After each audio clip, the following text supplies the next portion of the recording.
Good morning. Now, I'm going to tell you a couple of stories. They all separate, but they all together because these groups work separately, but they all work together, if that makes sense to you. Um, my first story is um, Captain Barrett.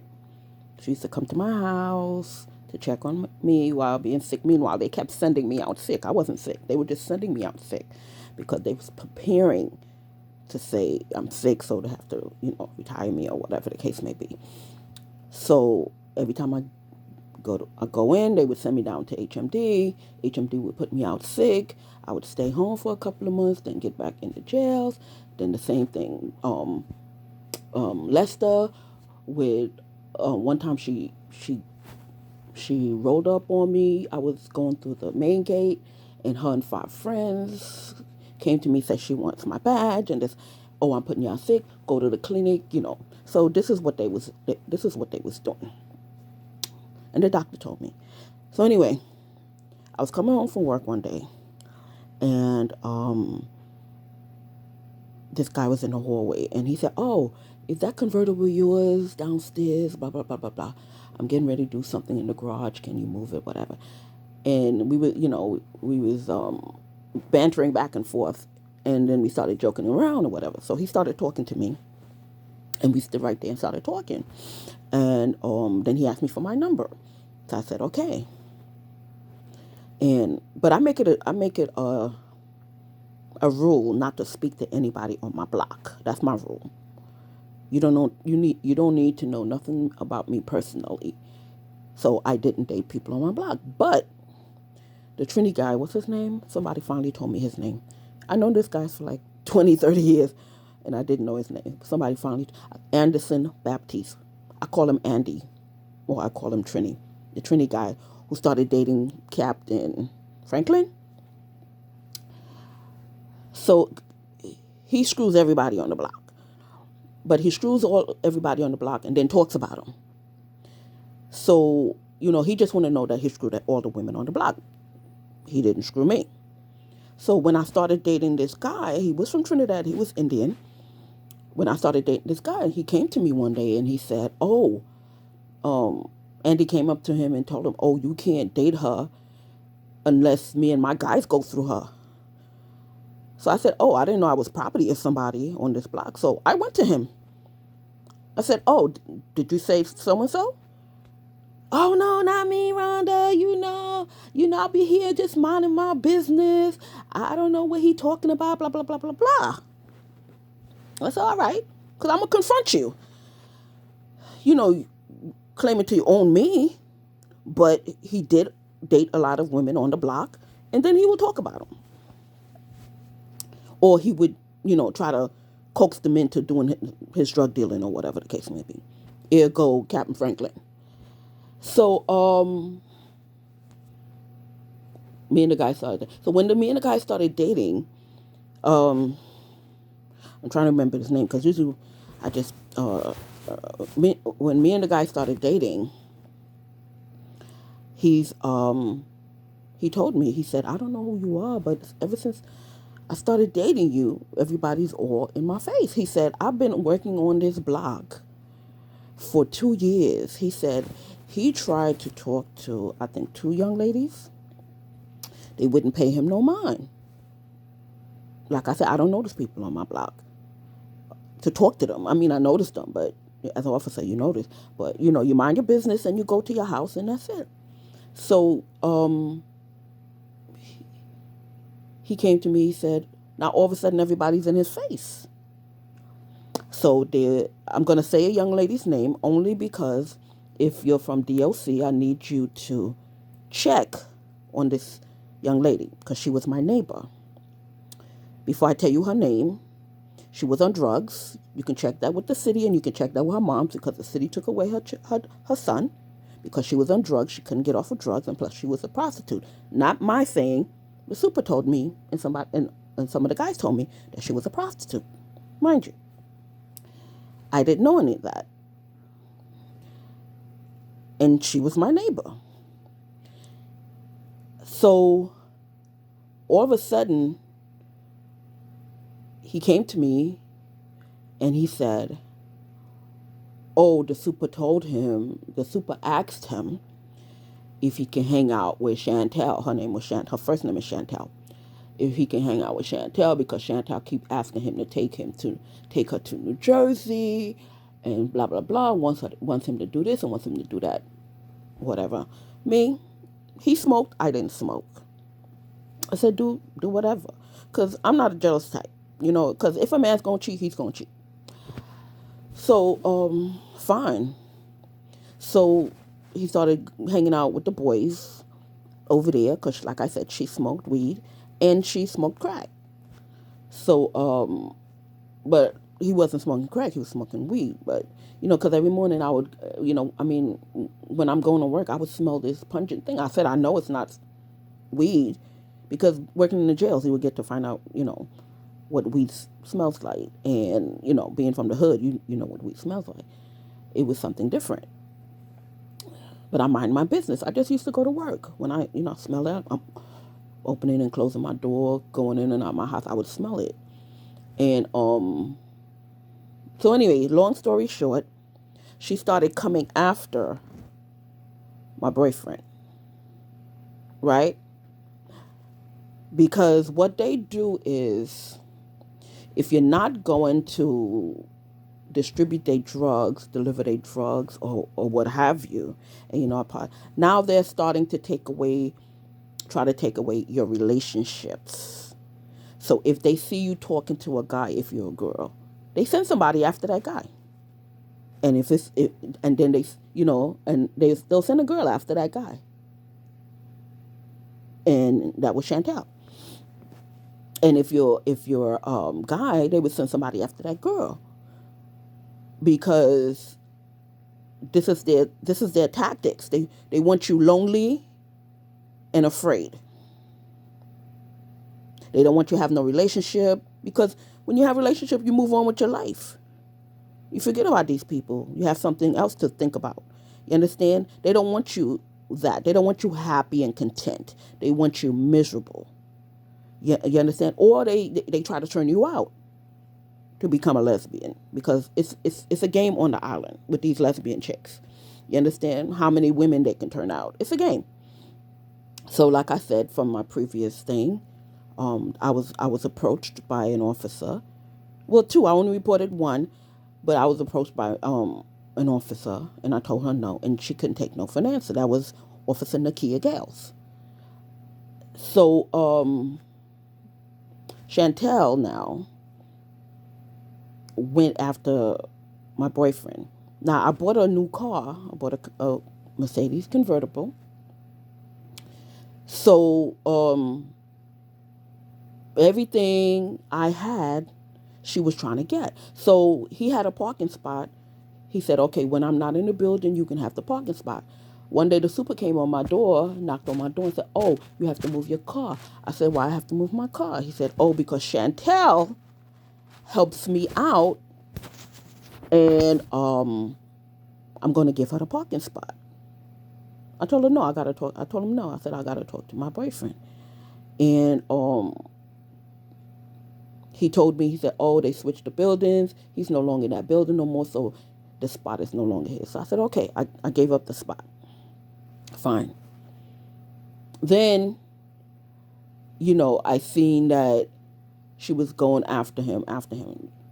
So, long story short, one day he was in the building. He didn't tell me he was in the building. I saw him in the building. So when he lied to me, I just broke up with him, because now Chantel is after you, and y'all spending more time together. So I said, fine, you can have him. A couple of weeks after me and him broke up, they stopped talking, because he came back to me. He said, I don't know why you keep saying I'm cheating on you, blah, blah, blah, blah, blah. Me and Chantel, ain't nothing happening with me and Chantel. Matter of fact, the apartment I moved into, me and my helper, one day I'm coming from work and I see Chantel and him having sex. So not only that she went after him and me and him broke up, now she started having sex with his helper. right? Because I guess he stopped talking to her, and now she want to know all the business for whoever she's working for. Because remember, I said that she was a drug addict and a prostitute. Not my words, the super's words, and other guys' words. So her last name is, and the reason why I'm giving her last name now is because one day, I was on post, and this officer came with Chantel's name on her tag, Chantel Ragunanan. So I looked at the officer. I said, "That's your name?" She said, "Yeah, my name is Chantel Ragunanan." But she didn't seem like a regular officer. She seemed like an investigator, but she just wanted to see what I would say, seeing the name. I said, "I know somebody with that name." I said, "And she's Indian." That was such a coincidence to me. My next door neighbor is Chantel Ragunanan. Then the officer who came on my post is Chantel Ragunanan, same name. So then they were trying to get me off my post. So I'm putting two and two together. So I'm saying, well, maybe they hired Chantel. Now, she don't have a college degree. She didn't go to college. But what she did was, remember that one test? I'm talking to the people from DOC, top brass. One time they had a test where you did not have to have college credits. You had to have a high school diploma, and you have to have like some kind of credits from somewhere else. They told her to take that test. My son took that test too, and he took the previous test, and he passed both of them. They didn't accept my son, but they accept. I think, I'm not sure. Somebody has to check for me. I think they accepted Chantel. Now, how she passed the FBI test? Because she got arrested. She's a known drug addict. You can't be on drugs when you're an officer, even when it's been a year or two or whatever, because corrections is very strict. So how did she pass the investigation process? Whoever, all the captains and the depths, female depths, or male depths with what's his name, majors, they passed her through the department so she can work in upper and lower 9 to bring in their drugs. You understand? I don't know if she was working for the department, but sure enough, one day I was on post. I was on post, and an officer, y'all can check the books from way back when I used to work, whoever want to go through the trouble, and an officer, Chantel Ragunanan, came to work on my post. And it wasn't the Chantel that I knew from being my neighbor. It was a different officer. But I'm saying to myself, they're probably testing me out to see what I would say if she did become an officer. Ergo, Catherine Franklin, when she ran around telling people I broke her arm so they can get me out the building. Because as soon as she accused me of beating her up, they transferred me. They wouldn't let me back on the post. I told them I have stuff on the post. Can I get my... They said no.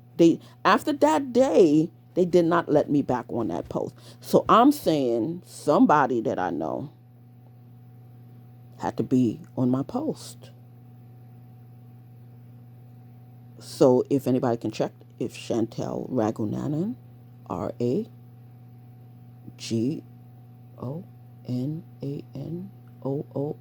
Ragunanan, ever worked for the Department of Corrections. How did she pass the test? I'm not the written test. How did she pass the investigational test? She has a record. She's been arrested before.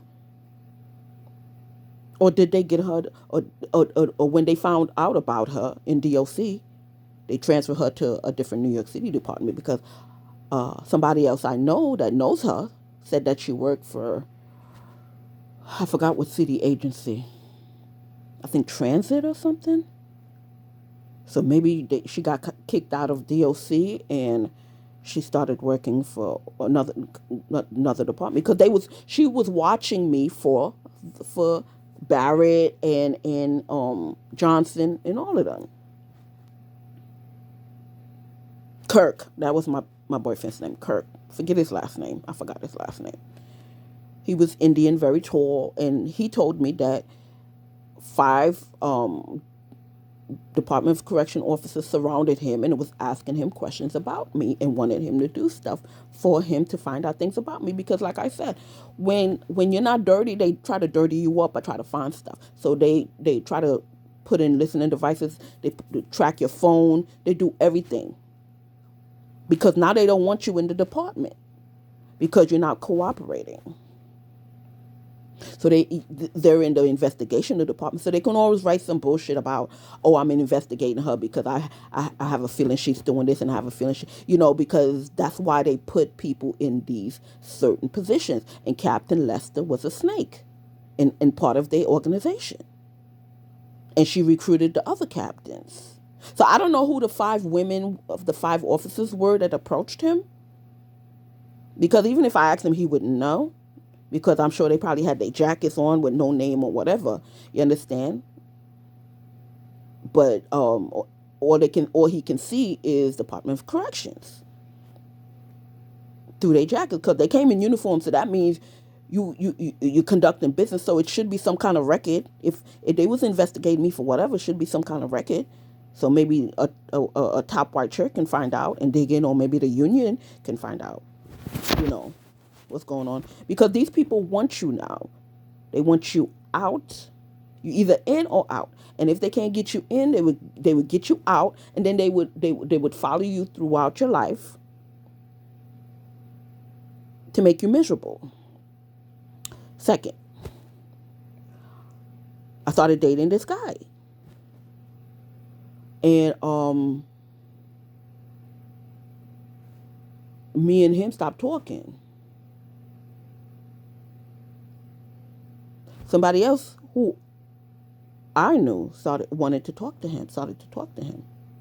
Because, like I said, when they find out that you're in a relationship, they send somebody after that person. And it just seems like normal. And this person who they sent him after, she does drugs, not take drugs. But she's a mule. You understand? I'm not going to give her name. But she's a mule, and she's into that life, like she likes to put it. But she has another job on the side. She has a regular job on the side, but she's a drug mule. She came after my boyfriend. We broke up. I haven't seen him since. But every time they hear you in a relationship, it's they want you out of it because they want you miserable. But I need somebody to check to see if Chantel ever was an officer. And if she was, how did she pass the FBI test? How did she pass the investigational test? Because say what you might, DOC, they really dig in to check their officers. That's why I'm saying what I'm saying, because you didn't go through all this to become a drug dealer on the island. You keeping your nose clean on the street or whatever, and then when you get on the island, somebody intimidating you and threatening your life and your family. Because they did threaten my family, because my grandmother was in the nursing home, and there was a nurse named Nurse Johnson. And my grandmother was throwing up or whatever the case may be, and I looked at the food, and she gave my grandmother spoiled milk. Now, the trick is with her is what she did, say it was the 15th, the milk was the 15th. But then I went around and I looked at all the other patients' milk, and their milk was advanced dates. Because when a milk is spoiled, when a milk is getting ready to spoil, you don't give the person the exact date. You give them like 4 or 5 days ahead. Everybody else had 4 or 5 days ahead except my grandmother. And she knew the milk wasn't good, and she knew the food wasn't good. But she stood there, poured it out, and fed my grandmother to get sick. And so happened my grandmother passed away, But when I saw my grandma was healthy. Then they said she got COVID, and then she got better, then she died in her sleep. You understand? All this to me is very suspicious, especially when this nurse Johnson was hanging around my grandmother all the time. And I confronted her. Not because of the last name. That didn't click to me until later.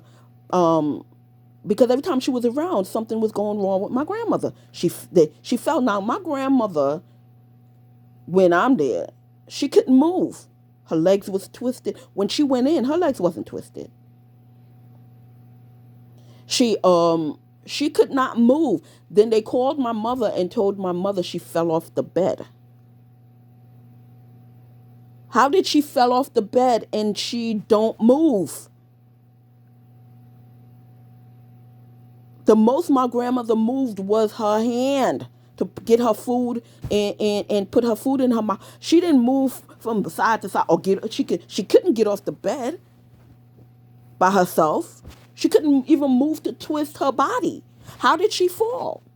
So to me, they were just doing all these little things to see if my grandmother would die and get hurt and get sick or whatever. But when COVID came, boom. I know everybody said, oh, the conspiracy. Yeah, the conspiracy method. This conspiracy is real. But this officer, this nurse Johnson kept hanging around my grandmother, and something always going wrong when she was around my grandmother. And I spoke to the superior officers. I spoke to the superior nurse, but she was Asian. But they didn't even want me to find her. They hid her all the way down on the bottom floor, the fourth floor. And I had to go through several secretaries to get to her. And if I didn't make noise in the hallway and kept asking them, how come I can't see the nurse's supervisor? And somebody else came out and say, okay, she's down. They wouldn't let me see her, because this is what they do. They have their teams, even in my grandmother's hospital, they get to know the people. You understand? So I'm in the hallway, saying I need to see the supervisor. Oh, she's not here. Then for 20 minutes later, somebody came. Okay, Miss G, she's down the block. And there she was in the office. She heard me. I was talking loud enough, but she was too scared to come out her office. Ergo, some of these Debs and some of these, one of the wardens. I can't say all the wardens, but that one warden who made Deb Canty come into our meeting, something was definitely wrong with that picture, because I wasn't alone in the office with him. I had my union rep. And here she comes saying, oh, I can't have you in a meeting with the warden by himself. Why? You trying to frame him for something? You trying to accuse the man of something? You blackmailing him? Yes, I felt that's what she was doing. And I'm trying to remember the warden's name. He was black. I heard he had a very good record. He never took a day off, nothing. But Canty found out something about him. She found out something about him. I don't know what was going on in his personal, or she threatened. What they usually do, they threaten harassment, because that's their thing. So the real people like me, who is being, it's not going to be taken seriously. They do. That's what these women do when they can't get them to, these men, white shirts and stuff like that. When they can't get nothing on you, that's what they do. But Canty and two other captains came into my meeting with the warden and my rep, telling me that she cannot have me alone in the office with the warden. Since that happened, you can ask him. I'm not lying. You can ask him. You can go back and check. He was the warden when I got transferred. He's black. Okay? I'm trying to remember his name. I can't remember his name. But yup, she had him shook. So maybe somebody can sit on the side and say, listen, I'm not going to say nothing to your wife or whatever. What really happened? What did Canty have on you? Is this Officer G telling the truth? And off the books, let them tell you. Because I don't want nobody thinking that, oh, I'm lying on people, and no, I'm not. I'm not lying on nobody. These people have 20 odd years. They have several family members and things. So yeah, people's not really going to believe you. But I'm telling the truth. Believe me or not, I'm telling the truth. There's a lot of other officers it's happening to. Not just me. But I'm not just going to sit by and let you continually mess up my life, because my legs are broken because of Haitians on my block in Bloods. So coincidence or not, they go around trying to find out who your neighbors are. Maybe they find out one of my neighbor's Haitian and one Spanish and one Jamaican. Maybe they got to know my neighbors, and then they started knowing each other and doing stuff. Yeah, my legs are broken because of them. Maybe it's connected, maybe it's not. But the young men, the young men and ladies and stuff, they Bloods and they Haitian. So I don't know.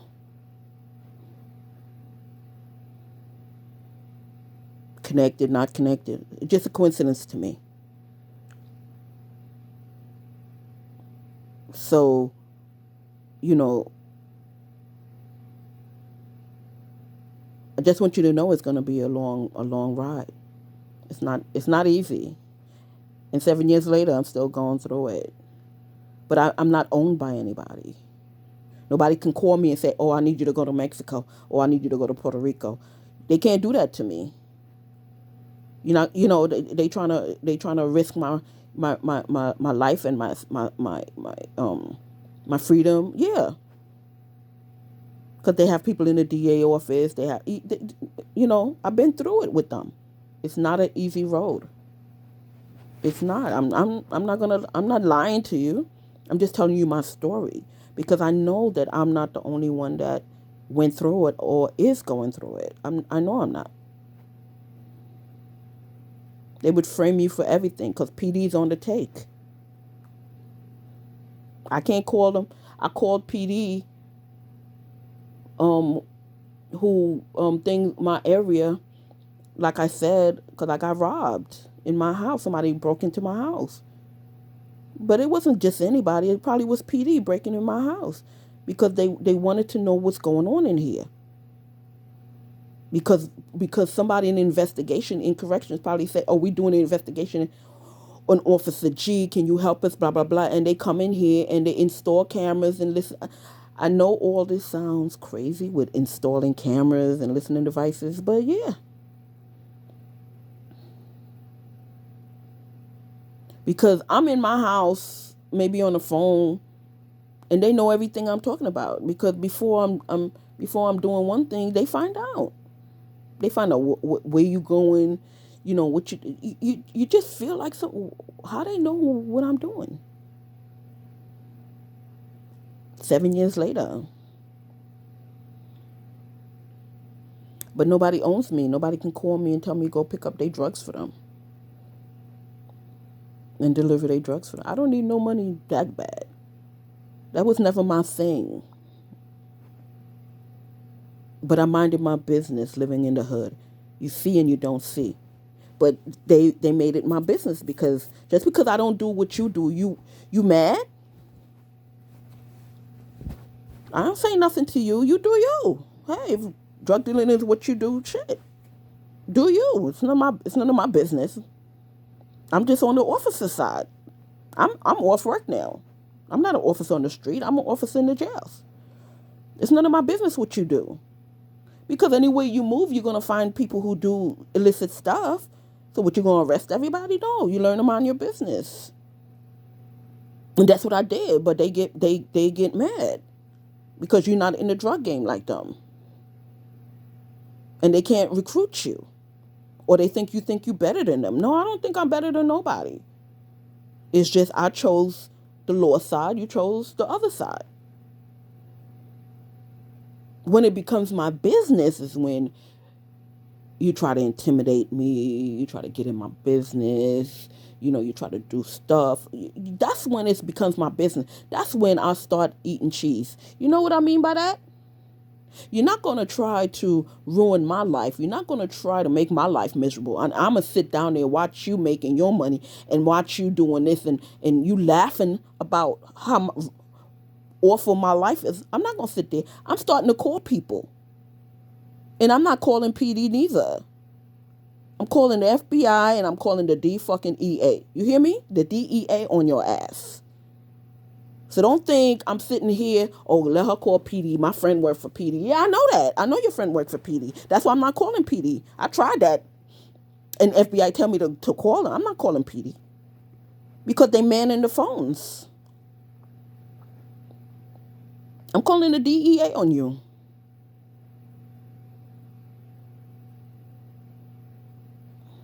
You want to bother me? That's how I'm going to do. I don't care about street code or she's a snitch. Yup, I'm gonna be snitching all fucking day, all day.